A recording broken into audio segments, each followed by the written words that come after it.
If we met for it, you should be asleep. get on the road to reach your I'm in your destiny. dreams. Do it for all your dreams, make it happen.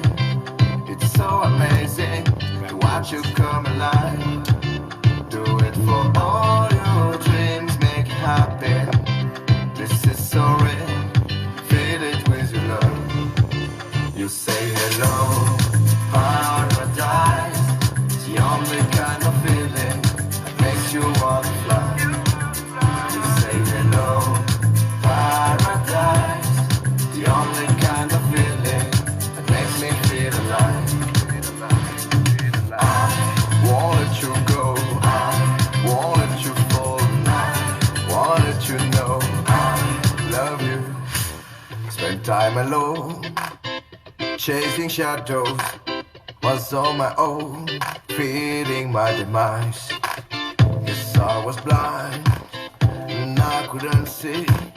You were next to me, just standing close to me. Do it for all your dreams, make it happen. It's so amazing to watch you come alive.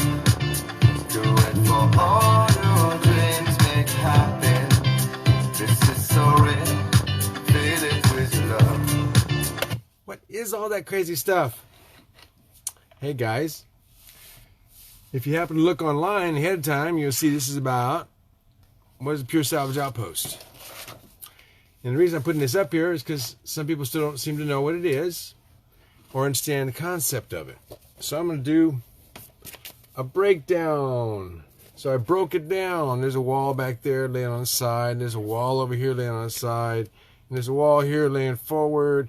And there's a wall over here laying on the side. And in the middle, spelled backwards because I looked on here and I can't turn it around like a guy said I could. But Pure Salvage Outposts, what are they? Okay. Well, what they are is it's a place where you can build. It's going to have, this in the old days, what's old days? See these tools? This is your old adze. You'd make your boards out of a log with an adze, and that's a hand auger. And I've got logs I use where they actually hand augered with a drill bit, a hole, and then they use these chisels on the wall to chisel out the squares, and that way you can put one board inside of another when they cut it off with their hand saw. And there's a hand saw before the power tool days. And then there's little axes, and this is a blade, this is a draw knife, and that's how you would flatten your boards out, with a draw knife in the old days. So this is actually a huge number of tools. If you had all those tools once upon a time, you was a carpenter. Nowadays we have these other things. This is a bandsaw and a table saw. Those are real handy. Except now we also have over here our desk with a typewriter. How many of you out there have actually seen a typewriter? This is an old one where you actually have to push the handle and it turns it up around and you type again and you turn the handle and type again. Fun. And then over there is a drafting table. If you can see it.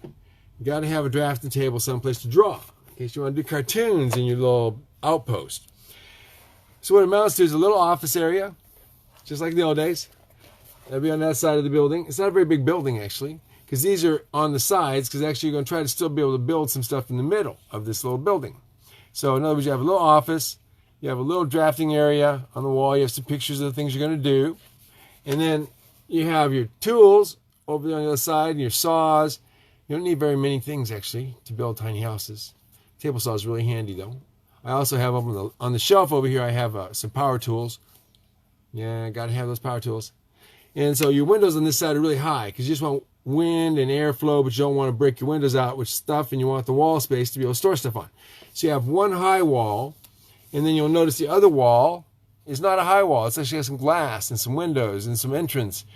And that's so that you can go ahead, and if you had to even make effectively an entrance where people can come in and see what you're doing and leave out the front without getting into the middle. The middle is where I got all this stuff written down. And then here's where you're working at. Now over here, I've got drawn on here a window and a door at one end because you only need to have this for. There's a table. Why is that table so important? Because that's where the old guys got to sit down and watch and talk and tell you all what to do. Because you're all working over here in this area, And then when you're all done, you open up these giant doors and you roll the house out. And then you put it outside where you can finish it once you get it dried in. Hey, Lori, work with the hands by the sweat of your brow. What a blessing we find in the strength of now. Absolutely, absolutely. It is just so, so very important on these outposts that you understand it's a place where everybody's going to get together. And I've got some little notes on there. For example, you might say the wisdom of a Pure Salvage Outpost is a product of the experience and the knowledge. That's what wisdom is. Knowledge and experience combined, and hopefully a positive, learned conclusion that you can then share with somebody. But they won't ever get the wisdom unless they get the experience. Because you can go to school all your life, go to college. Get out of college, what's the first thing they ask you? How much experience you got? I've been going to school. So how much experience you got? None. Oh, darn. Well, when you get some experience, come on back. I always wanted to ride heavy equipment, drive heavy equipment, and get a job doing heavy equipment. And every time I say I want to do that, they say, how much experience you got? None, but I'm a fast learner. Not on my equipment, you're not. That was the answer. It stands true. I'm going to tell you, it stands true. So, the idea behind having one of these outposts is that you'll be able to go ahead then and have all your tools. You might have several different guys come together with their tools. So you don't have to buy any. The guys that come help out will store their tools there, in which case I recommend you have tool cabinets built on that wall. See, now this is for honest people. This is an honest people tool wall. Honest people tool walls mean everybody there is honest. They take the tool away and they're still honest. They might forget to bring it back. That's not the kind of honest person I want. I want the honest person who's going to bring my tool back and put it right back on that spot. You know why? Because if it's not there, I'm going to spend an hour looking for it. I'd much rather spend an hour building something than looking for my darn tools. One of my pet peeves. My daddy taught me, he said there's a place for everything and everything in its proper place. I've spent my whole life and haven't been able to accomplish that, but I'm still trying. And especially annoys me when other people don't do it. Because it's my stuff and I need it. When I need it. Not down the road when you tell me, oh, it's in the truck that's not over here. So, what this says is, and you can't read it because it's backwards. I'm going to read it to you. Aren't I nice? It says, our wisdom is in the ideas, the people, the plans, and the community. Because you can't do it all yourself. And if you do, who's there to appreciate it for? Who are you doing it for? Just you? I'll tell you what, you won't feel near as good just doing it for you as you will if you do it for other people. This I can promise you. Now, you hear that creaky door? That's how I know if somebody came in or not. In this case, it's my dog, Rocky, who went out. Luckily, it's not important. So, one of the things I've got on here is the windows. Ding, windows. You can actually get the windows as part of your Pure Salvage Outpost package. Big, beautiful windows, antique glass, probably 6-8 foot tall windows you want on the front, make it kind of fun. And a nice big door with a nice big screen. That's supposed to be a screen because you want a screen door if you can do it. So there's going to be a couple big windows for the front of it, and then there's going to be windows for the back of it, up high windows. And I've got even industrial windows, big old 3 foot by 3 foot cool old windows, 9-pane windows. I got tons of them to go ahead and send out. And then I've got for this end over here, oh, the other end over there, that's going to be where you're going to have the good old boys sit at, look out at all. There's your, can't hardly see it, out the window. See those little houses? That's the village. Tiny village out the window. Anyway, that's where you take your houses. As you roll them out the door, you put them on a trailer. And you pull them out there with a tractor, and you set them up out in the fields. As long as you don't have to go down the road, you don't have to have a permit. So you can take them and build them in here and haul them out to the back. and put them together. If you make them big, you put two pieces together, or you make a big trailer and haul it with a tractor. And a trailer is not that hard to make, guys. I've seen houses hauled on pipe, resting and chained onto axles. It is easy to move houses. So I can even show you how to build skates. So you put them on skates and you just make a couple of sidewalks about 2 foot wide, and you put the skates on the sidewalk and you put the house on the skates, and then you're ready. We literally had one woman push the house out. That's how much effort it took. We had 6 guys on. I said, wait a second, guys, that looks a little bit like you're faking there, because they were all getting paid $10, $15 an hour to help, so they all wanted to help. I have another video out there someplace where I did that. There's 6 guys. I said, wait a minute. And I said, I can prove I can move that by myself. And so we filmed it. And once you put that house on skates, I moved a 23,000 pound house by my itty bitty self without even having good handles. So what you can do with a outpost is get it all dried in. And as long as, say, for example, I made this as 7 foot wide doors. So you really have about a foot or so of maybe 2 foot on the sides. I'm figuring on generally you're going to build about a 16 foot wide building if you can, 18, 20 if you get the beams, if you get the length of the beams to do the rafters with, or if you can get, because you got to be open. Yeah, that's the hard part. Ideally, you want to have this where you can build the house inside and go up to about 14 foot of house. That gives you the ability to make a 6'2" in the second floor at the peak, which is I'm kind of fond of because I'm 6'1".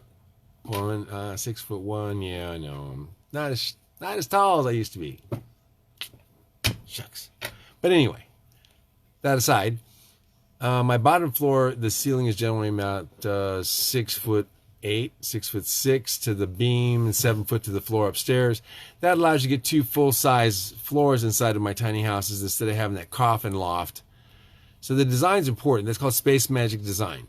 The stairwells you've seen, probably I've designed probably 40 different kinds of stairwells, including one with a bar underneath it with locked doors so the kids couldn't get into the bar. We've done them with, even lighting, LED lighting. That was a beautiful one. Had it where the window opened up and the bar, so you give people drinks out on the porch and let them get nice and drunk and fall off the porch instead. Anyway, but the idea is that we can go ahead and keep coming up with really cool, different ways of doing things. And every outpost then will have all these great artists coming up with the coolest stuff with the materials that we can send them. And when they get it built, if they end up sell it for a bunch of money, well, we get some of the money back and they get a bunch of money. And the local outpost gets money. And so it's the kind of thing where if you want money, there's lots of money to be made. Millions of dollars of money to be made as long as there's money out there. And you want money, you can make it. But that's not the path to happiness. So this is about the path to happiness, and the money just has to be a cool thing on the sidelines. Anybody's coming into this just for the reason of getting money, well, you can still get money, but that's not the reason I want to help you. If you're just coming in for money, I'm not here to help people just coming in for the money of it.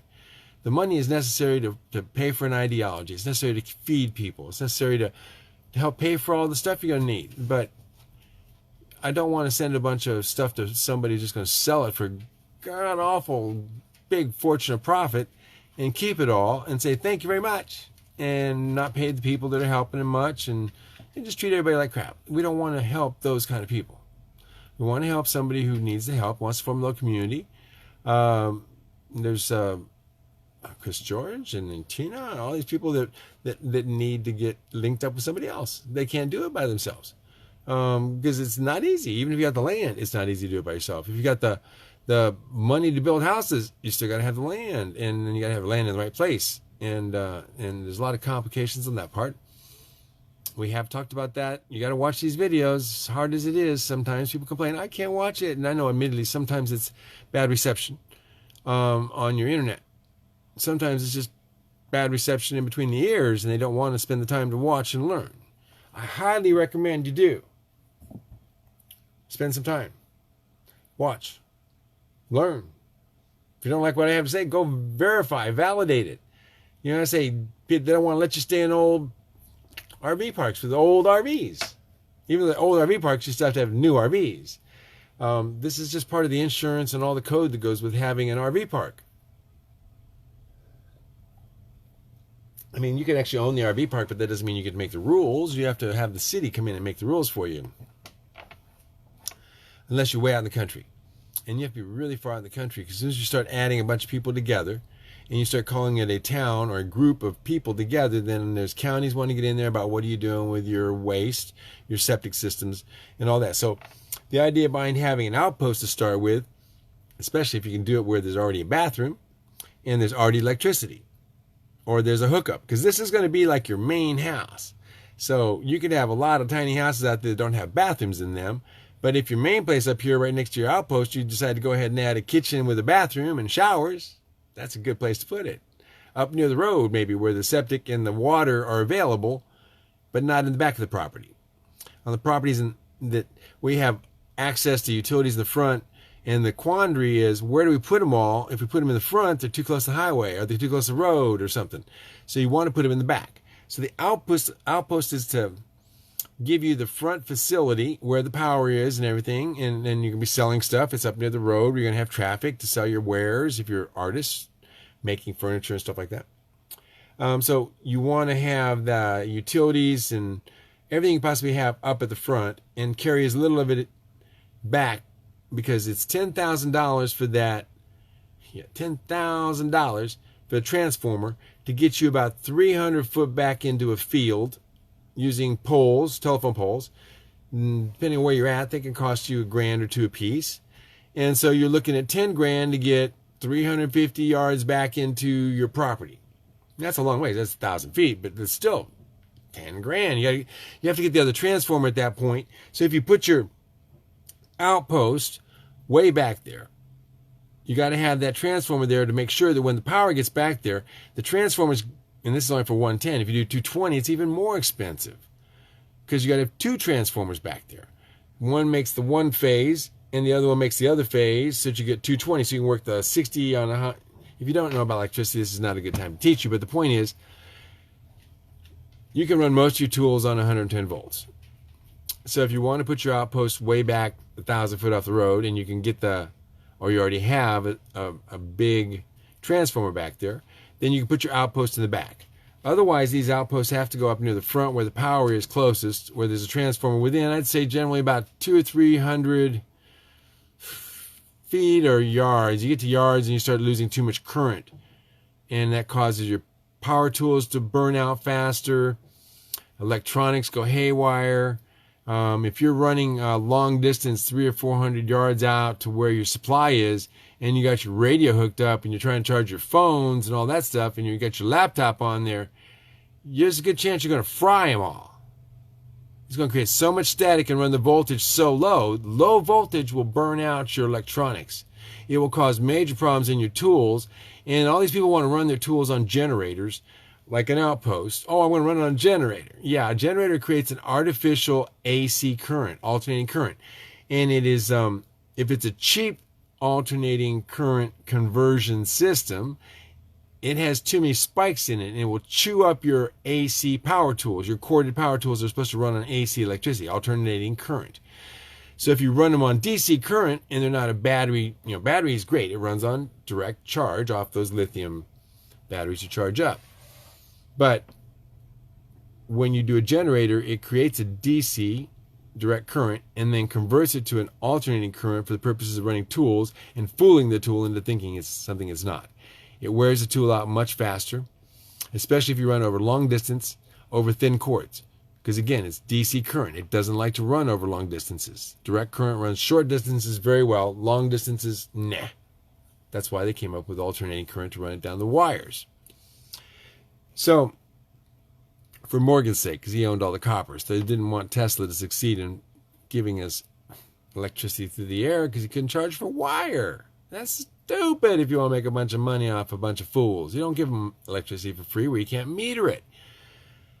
So Tesla learned about economics and how you can't have a great idea and make people a bunch of money for free like I'm trying to do. Yeah, why would I want to do that? Because Tesla didn't do so good at that, did he? Anyway, we're still giving it a try. I like the guy. I think he did a heck of a job. 400 amp service is good, Lori. If you split it up, you've got the ability to still, same problem, 400 amps won't run down that wire past a certain distance. It's not the amperage you have at the service. It's the distance you try to run the current over after it reaches your breaker box. And this is something you got electricians around that'll explain more about it to you. But if you're going to run from one breaker box to the next breaker box, you got to run thick wire so you can run lots of amperage on it. And as you run that distance, there's all sorts of cool formulas that tell you that if you go, say, 300 feet or 300 yards, the difference between the size of wire you need to run 50 amps 300 yards is dramatic, as in the size of my finger, not the casing, the wire. If you want to pull 50 amps 300 yards, and you may not have 50 amps when you get there of 110 volts.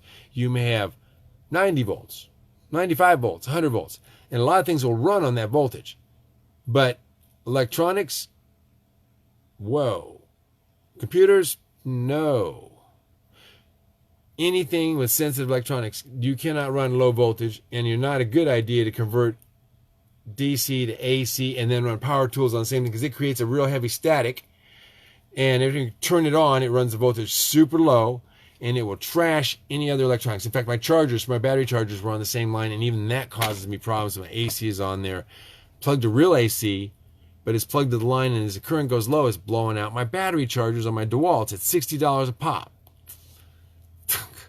So leave your battery charger plugged in back at the power supply where it's safe near the house, and don't run out on your 300-foot extension cord and plug your power chargers for your batteries in and think you're doing great, because you're not.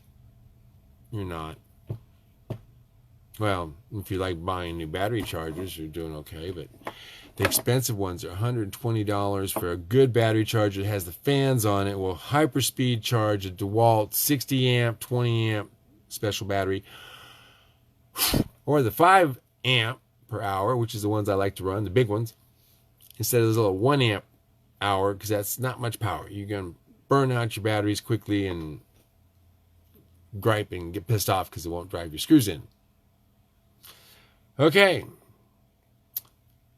That's it for the moment on the Pure Salvage Outpost.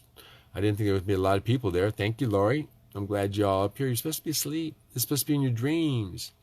Yeah, that 15 amps meters on those RV hookers, by the way.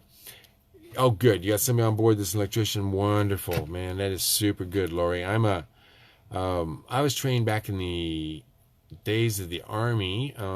Back when we did computers that were 220 volts and looked like filing cabinets 4 drawers high that couldn't do math, or they didn't have a light on them.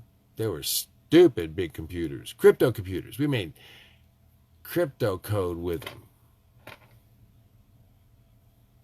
Dinosaurs, absolute dinosaurs. You wouldn't bother. I mean, there would be scrap metal nowadays, just pure scrap metal.